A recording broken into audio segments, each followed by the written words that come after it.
kale langa.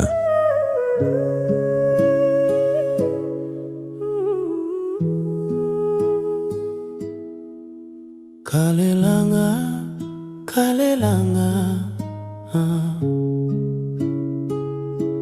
lina lilombetsa chisoni,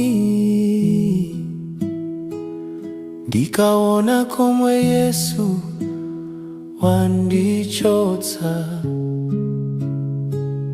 ndidzalekelanji kumutamande iye.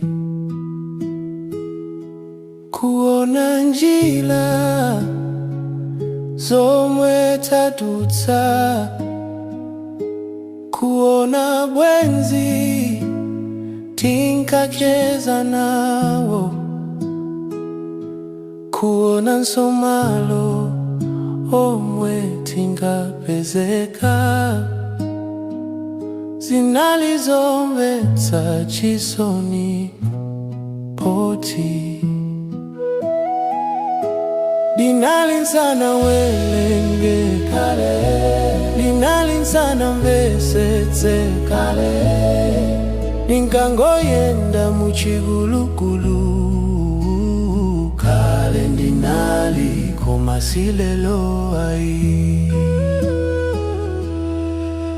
Kale lanu limenelo kumwamba kunkamva chisoni, chogwa mbale chinalindiwo, lokumba kumba mwapulumuka kuona njila zomwe inu mwadutsa, nthawi yomwe munalikunja, munkangoyenda kati mphepo,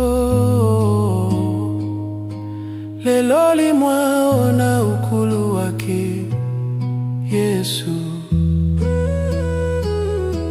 Munalimsana welenge kale, munalimsana mvesetse kale, munkangoyenda muchigulugulu kale, munali koma silelo ai.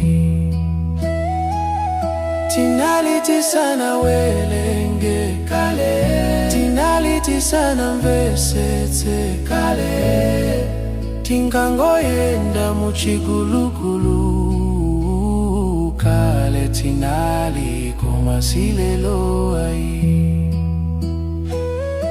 Tonse tili ndi kale lathu lomwe tinkachita uchimo momasuka, monga mokusefuka kwa zilakolako za mitima yathu, kufikira pamene Yesu anakweza dzanja lake kuti kudola, poyembekezera kwathu kuvomera ndi mosanyinyirika kulola. Anayitana molimbika kuti atipulumutse ku imfa yomwe moyo isolola. Inde tinamva kuyitanako, tinabwera kwa mpulumutsiyo, koma kodi tibwererenso kwa Iguptoko? Msatero ayi. Ndinali ndisanamuone Yesu,